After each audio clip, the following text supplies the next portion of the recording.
เนาะตัวนี้ก็ได้แต่ว่ายังบ่เข้าใจกันนะเนาะวัยรุ่นกับวัยรุ่นนี่ยังบ่เข้าใจกันเนาะเบิ่งเฮานะสงสิหมานกันอยู่นะพี่น้องเบิ่งแต่ไปมื้อนี้ก็ว่าเสียนั่นเห็นไปแล้วเลยมาเด้อป่วยบ่ให้อยู่กลางคืนโอ้ยยาเสี่ยงหลายเสี่ยงอันตรายหลายวัยรุ่นหลายเด้พี่น้องยังพาวัยรุ่นหลายให้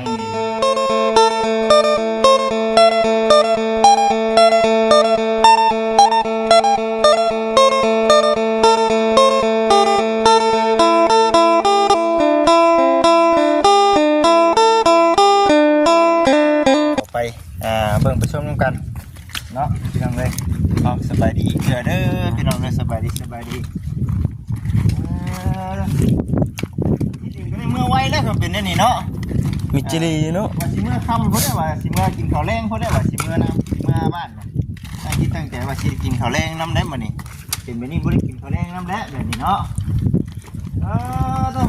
เอาเด้อสบายดีอาจจะเห็นหน้าเห็นตาเนาะคนเวียกหลายนี่คือว่านี้เข้าไปกินปลาอยู่หน้ามูได้กินอยู่บ่ได้หลายอยู่บ่การได้อยู่ก็ปั่นกันปลาแรงปลาน้องปลาห้วยปลาธรรมชาติได้หน่อยเนาะโคปลาดุกนะโคปลาดุกเนาะเด็กโคใหญ่ปูละตัวช่องแข็งเนี่ยคุ้มเลยคือยังไงว้าวของว้าวคงบ่เห็นเนาะของว้าวเขาบ่เห็นมันก็ใหญ่แล้วเนาะใหญ่ตัวนึงกินนานในบ้านบอกเชิญไปกินข้าวหอมปลาเขานานในบ้านเพิ่นเนาะใช้ทางนอกเขายังบ่ได้มีบ่ทางนี้ยังเนาะโจ้เลยทางในใช่ไปก่อนเนาะไปเบิ่งก่อนปั๊บแตงนี่เอานี่คนออกมาตัวนี้เนาะมานี่เนาะมาเบิ่งก่อนพี่น้องเลยเมื่อวานนี่เฮ็ดบ่วันเฮ็ดบ่โอ้มื้อนี้ได้เป็นจังได๋มื้อนี้หยุดเลยบ่มื้อนี้หยุดเบิ่งเลยใส่เลยหยุดโอ้สุดท้ายอยู่นี่แม่นบ่สุดท้ายเด้พี่น้องเอ้ยแล้วอันนี้ขึ้นก็ยังบ่เบิดซับนี่เนาะต้องได้โบกใหม่เด้พี่น้องเอ้ยนี่เนาะให้มันเต็มโบกใหม่ให้มันเต็มโบกเองเสียงเบิดตัวนี้เลยมันเรื่องการต่อบ่ได้มันได้ก็ยืนใจจ้อยนะการยืนได้อยู่ใช่นะยืนใจจ้อยทรายจ้อยยืมเงี้ยเจ้ายืมเลยยืมยืมเงี้ยเนาะยืมก็ดีเป็นกี่กล่องแม่นคือว่าอะไรพี่น้องเอ้ยเนาะว่าสิมาแจ้งข่าวดีเนาะนี่น้องคือท่อบัดวิภัยบัดนี้ก็ได้คุยกับทางแม่เพิ่นซื้อใช้ให้แม่นเห็นว่าปูนเอามันใช้เบิดเนาะใช้เบิดเนี่ยเลยว่าสิซื้อมาให้แล้วมันนี่เปลี่ยนแผนแล้วสันพี่น้องเอ้ยเนาะถ้ามือใหม่เนาะถ้ามือทางน้องๆเพิ่นมาอยู่นี่แหละไปใช้เบิดแล้วเอาลืมถามแต่ว่านี่ไปใช้เบิดคือดินลูกไฟกันโมสูงเหมือนโอ้บ้านลูกเคยไปดินบุญบ้านลูกเคยไม่เท่าไปน้ำบ่ไม่เท่าไปหาคุณ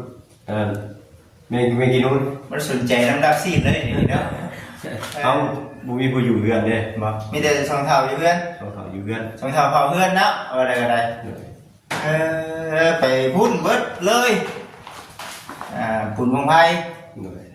บ้านเราส่งเพิ่นว่าให้กินเอาไปจบแล้วป่ะนี่เราบุญวงไพ่แล้วมวยหนาเขาย่ำให้ย่ำหน้าแล้วป่ะนี่เนาะเตรียมลงหน้าแล้วป่ะยังหาเงินหาคำยังบ่ได้อยู่ที่เราเลยดำหน้าอีกเลยเนาะ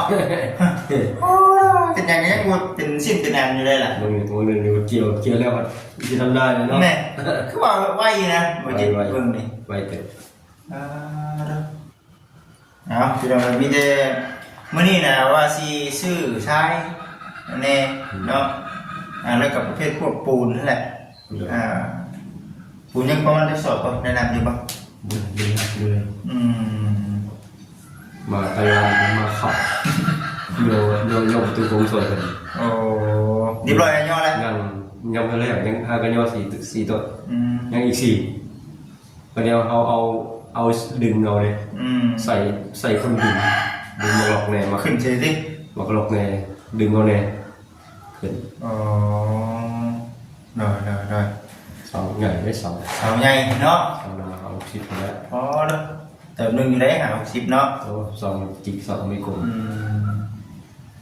เอาจากแปลมีโอกาสมีเวลาพี่น้องเด้อสิเข้าไปเบิ่งพอดี ในคู่กันจะให้ทั้งที่บอกเขาไปเลยว่ามันเด้อผ่านโปรถ่ายได้FTบริเวณน้ำ โอ้ยังคือยินเขาว่าเสาใหญ่แท้ติใหญ่สำไดเนาะ เดี๋ยว ว่าก็สร้างได้เรื่องที่ผู้รักผู้ใหญ่เป็นอยากสิบุญที่สินลำวัดลำว่านี่ก็มีหลายได้เนาะเพราะนั้นเดี๋ยวพักสักมือสักใดก่อนเนาะเฮาพร้อมหูพร้อมตากันก่อนได้ล่ะตอนนี้มันรู้สึกว่ายังกึ่งปึ้งกึ่งปางอยู่ก็เลยว่าจบจากคลิปนี้กับมือคือกันแล้วพอดีไปเบิดเลยเนาะ เดี๋ยว ป่านี่ก็ยังหลายเติบอยู่ทางในยังเลยขนาดเนาะ เป็น4ตัวหนึ่งเป็น3 เป็นยัง3ยัง4 เป็นยัง7 ทางนอกเลยทางนอกก็ยังเนาะทางนอกก็ยังพอดีว่ามีว่าสิลองไล่เบิ่งพอดีว่าตั้งคิดตั้งใจอยู่มื้อนี้ว่าสิเอาทรายเอาปูนแล้วก็อย่าแนวเนาะมาให้บอกทางเวียดเพิ่นนั่นแหละก็เลยเปลี่ยนแผนโทรบอกเวียดว่าบ่ได้เลยบ่มาก็ยังมื้อนี้ว่า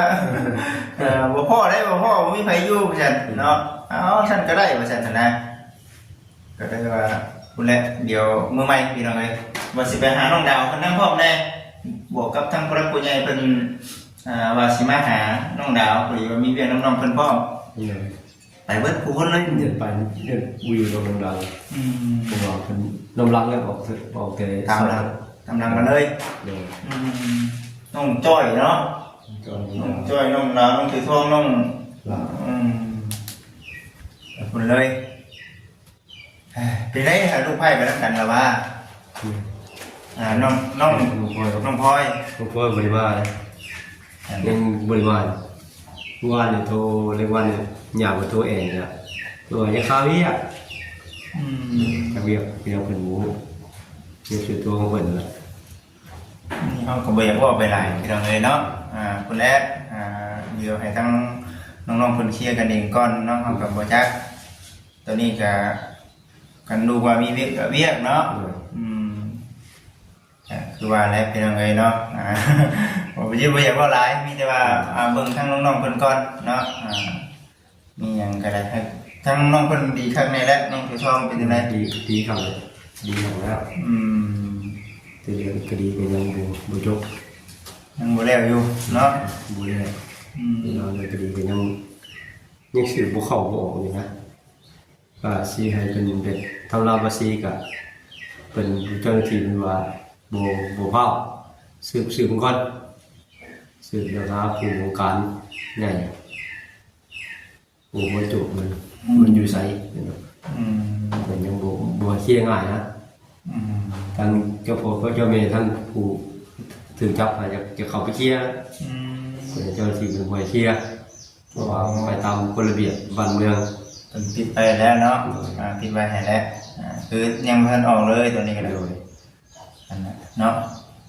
โมเดลตัวเล่นนี่ก็ได้คือเราเลยจะกันอะไรอยากให้เอาน้ำเนยก็มีเลยโอ้ช่างได้เนาะมันถึงเองเลยเนาะคือว่าเขาที่สี่เป็นจ่ายเจ้าหน้าที่กับมูเลยสมบีได้เนาะบีกิจแล้วจริงๆเขาบุมีอย่างเงินก็ทงแล้วก็แทนนะเราบริกรดันผมไงไปได้ไหมเขาบริท่านออกเงินเพิ่มก็แต่แล้วเดียวเราบริเคยเงินเลยว่าเจ้าหน้าที่เท่านั้นหลานตัวนี้หลานเคยแน่เราก็เล่นไปตามนั่นมาได้เลยเมื่อยังซื้อที่100เลยขนาดไหนเอาไปเกิดอะไรเนี่ยนั่นแหละพี่น้องไปว่าเด็กน้อยเขาให้กันดีกันเนาะไปว่าผู้ใหญ่แล้วสิมาพิจารณากันอีกพังอีกเนาะก็หนาอยู่เนี่ยยังก็ยังจะขึ้นยกโปรว่ามันก็เล่นเต็มที่แล้วทางมันว่าถ้ากระหายเจ้าหน้าที่ยังบอกว่ามวยเชียร์อยู่เพราะสปิริตขึ้นหน้าแท้สามีก็ยังมวยเชียร์คือว่าสังเกตก็เจ้าถุงเงินแล้วละดิแบบนี้ ประเทศสาอยู่เลยเนาะ เฮงชาอยู่ ประเทศสาอยู่เลยว่าจะได้สังเกตว่าขับเงินเงิน สังแก้วบอกแล้วดิจะไหนสังแก้วโอ้ไปท่านนะ จริงๆบริษัทเงินเด้อไปพี่น้องเด้อบริษัทเงิน มีแต่เบิ่งกันแล้วเดียวเลย ไปตามระเบียบหรือบ้านเมืองระเบียบเบ็ดให้มันไปตามระเบียบบริษัทตามเขากฎมาแท้ๆกันอยู่เห็นว่าปืนนี่เป็นปืนของแท้หรือของจริงมันต้องดำเนินคดี ปลอมหรือเท่ครับมันต้องดำเนินการเลยแล้ว ดำเนินการอยู่แล้วเรื่องคดีตัวนี้ มันแนวเนาะอยู่ในขณะที่เขาตกใจอยู่แล้วนะให้มาคู่นะตัวนี้มันก็ผิดอยู่เด้อพี่น้องเด้อยันว่าทางญาติพี่น้องเพิ่นได้เบิ่งได้ชมคลิปเนาะเพิ่นก็เฮ็ดไปตามขั้นตอนนั่นแหละจริงๆเขาก็บ่ได้อยากให้มันเป็นนี่เด้เขาบ่อยากให้มันเป็นแต่ว่ามันเกิดขึ้นกับไผก็บ่ดีและเรื่องที่ลูกเขาไปเฮ็ดคนพุ่นมันก็บ่ดีเนาะมาที่ก็บ่ดีมันบ่ดีทั้งสองฝ่ายนั่นแหละถ้าหากว่าถูกหายแล้วก็ได้นะแต่ว่าพอมันเกิดขึ้นแบบนี้เพิ่นก็เลยเฮ็ดไปตามหน้าที่เนาะเนาะมีแต่เบิ่งไปฟังไปพี่น้องเอ้ยภูมิใจหลายเรื่องหลายแนวแน่เนาะมีแต่เรื่องมีแต่ราวพี่น้องเอ้ยเนาะ FC เพิ่นก็โอ้ยก็ว่าสร้างแก้วได้ว่าซั่นเนาะสิจ้อยย้อนได้เนาะว่า ครับปวดหัวอยู่บ่เกิดทำบางเถื่อเจ้าหน้าที่โทรเข้ามาเมื่อหนึ่ง3 เถื่อก็มี ขี้งออยู่บ่เวลาจะแบบโอ้ยมาแล้วสิพ่อ เรา เนี่ย ลงถามไปสิแล้วก็ไปตามความจริงกันแหละตอบตามความจริงเราก็บุเคยเตะนั่นบุหูคือเขาบุหูเขาตัวสงสัยผู้ใดอยู่เขตนั้นเขตนี้เขากับบุหูสงสัยถามลูกก็ว่าปิดหน้าปิดตาอย่างเดียวเราอยู่รู้จักเรา เพิ่นไปถามผู้ยิงบ่เนี่ยเขาก็บ่ฮู้อีก ผู้ยิงบุหูเลย นั่นน่ะถ้าสาพังเบิ่งเนาะ FC เนาะว่าทางเจ้าหน้าที่เพิ่นสิเฮ็ดแบบใดเนาะตัวนี้ก็ได้แต่ว่ายังบ่เข้าใจกันนะเนาะวัยรุ่นกับวัยรุ่นนี่ยังบ่เข้าใจกันเนาะเบิ่งแล้วต้องสิหมั่นๆกันอยู่แล้วพี่น้องเบิ่ง แต่ไปไม่ได้ก็ว่าเสียเห็นไปแล้วมาเด้อบ่อยู่กลางคืน โอ้ยยาเสี่ยง เสียง หลายเสี่ยงอันตรายหลาย วัยรุ่นหลายเด้พี่น้องยังพาวัยรุ่นหลายแห้งดี หมายมือผู้จักมือสิขึ้นอะไรก็เขาเนาะมันถูกด่านก็ไปสู้สิมาอันเฮาบ่ไปแท้ยังก็เชิญว่าไปลิ้นก็เข้ากับคืนนี้เต็กแล้ว ระวังเนาะระวังที่เราเลยไปสิไปออกมาข้างนอกบ้านนี้ก็ได้เนาะห่วงกันพี่น้องเลยบ่ได้เล่นเนาะอันนี้เนาะหรือว่ามีความคืบหน้าไปลูกพี่น้องเลยว่าคนจะว่าเป็นเต้าก็ได้นะทั้งแต่แม่เรากับเบิ่งอยู่เนาะก็ยังเรียกกองนี้นั่นละบ้านนี้เท่านั้นเนาะกระเทินเนาะเป็นบ่ ชอบดินเยอะมือ ชาดินเนาะ เล่นหมดแค่นั้นแหละเป็นอะไรมันจะผาถาเสา น้องๆคนกล้าว่าสิได้เฮ็ดอยู่บ่สั่งเลยกล้าเฮ็ดบ่กล้าบ่แต่มากล้าขาล้อนั่นแหละบ่ยากหรอกเนาะบ่สร้างนั่นคือบางทีสิโทรให้ทางเจเพิ่นเอามาส่งรถน่ะเพื่อถามบ่คิดมายันว่ามันสวยเนาะเดี๋ยวนั่นรถพี่น้องอยากให้ท่ายันว่ามันอยากให้บ้านน้องๆเพิ่นแล้วไว้เนาะบ้านน้องเจราเพิ่นก็ยังอยู่พี่น้องเนาะยังบ่ทันแล้วเทื่อยังบ่เป็นพวกสีแหละเนาะยังเป็นคนละสีอยู่คือว่าแหละ มีสีของพื้นเนาะ สีของพื้นแต่ว่ามีสีของพื้นกับสีภายในสีนอกภายนอกพอจังกว่าพอเนาะเอาพี่น้องเลยรอเบิ่งมาชมไปนำกันรุ่นเบิ่งว่าสิเป็นจังใดเด้อพี่น้องเด้อถือว่ามาเมื่อนี้ก็มาถามไทยกับทางสังแก้วน้ำแน่เนี่ยได้เรื่องหลายเล่าบ่ได้พอจะถึงแล้วเนาะมีแต่ไปเวียกเนาะ มือนี่ก็ถือว่าบ่อยู่แล้ว ไปแล้ว ได้ไปย่อเสาปูคงคือเก่า ไปเบิ่งเนาะไปแบบไปเบิ่งงานนะมาได้ก็ได้เนาะแต่ เป็นเรื่องขายงานเพิ่นบ่ทันได้ตกลงกันจ้างมีแต่ให้เบิ่งแล้วก็เบิ่งนำสิก่อน เบิ่งไปเบิ่งมาแล้วเลยเนาะ ตั้งเสาขึ้นตั้งเสาขึ้นถ้าจะจ้างก็จะซีเมนต์จ้างกันเป็นโครงราคาโครงบ่น่าได้มุงปีเพราะว่างบคือบ่มีเด้ มุ้งนี่เอายังมุ้งนี่ เอาอันละสิ่ง โรซิ่ง เดี๋ยว มาตัดบ่มาตัดเอาเดี๋ยวไว้ เขาสั่งเป็นตัดใหม่ใช่ไหม โอ้ เขาจะสั่งประมาณ3 เมตร 4 เมตรเขามาตัดเอา อืม ตัดเอาเขาต้องการสั่นส่วนยาวเป็นไหนเขาตัดเอาเป็นสิ่งที่นนทักซีแพคคะแนน เอาไปนั่น เอา เอา มา มา ทักซีแพค ได้ที่เขาสั่งเนาะสั่งไปได้ก็ได้แบบนั้นทางล่างก็จะจัดให้เงียบเนาะมื้อนี้เนาะคุณเป็นขนุนได้บ่เนาะทางแม่เพิ่นไปผู้เดียวบ่ ก็เดียวออกไปทางไกล โอ้ยเนาะ ปวดได้เหรอเนาะเนี่ยพี่น้องเลยนี่แหละเนาะเพื่อนซันก็ได้ยังท่านได้สำเร็จเถื่อยังหลายอีซี่มันก็ว่าโอ้ยบ่จิตเอ้ยว่าซั่นมีพระผู้ใหญ่เป็นช่วยๆมาทอนว่าซั่นนะพี่น้องเลยเนาะช่วยทั้งกับแม่ที่ว่าช่วยทั้งน้องชายเพิ่นนำเด้อว่าซั่นเนาะทั้งกับแม่เพิ่นก็ตั้งแต่ต้นจนฮอดตอนนี้เลยที่แม่เป็นคนหนึงคนเดียวตอนลุยแล้วก็จะมีน้องๆเพิ่นรับเนี่ยทั้งน้องเชิญกันเนาะแต่ที่บ่จิตทำงานมานี่คือมีแต่ทั้งเขาแม่เพิ่นเนี่ยเพิ่นก็คือว่าน้ำจิตน้ำใจเนาะถือหลายเลยว่าเอามื้อนี้อดอีกไปก่อนเด้อพี่น้องเด้อมื้อนี้ก็ได้ไปเวียกหลายเวียกแน่ก็ได้เพื่อสิมาฮอดก็2-3 โมงเลยเนาะดีแหละเฮากับบ่มื้อค่ำเฮาก็ได้ใช้มื้อกันแล้วตะกี้ว่าสิเห็นน้องๆเพิ่นก็ยันได้คำอยู่เพื่อว่า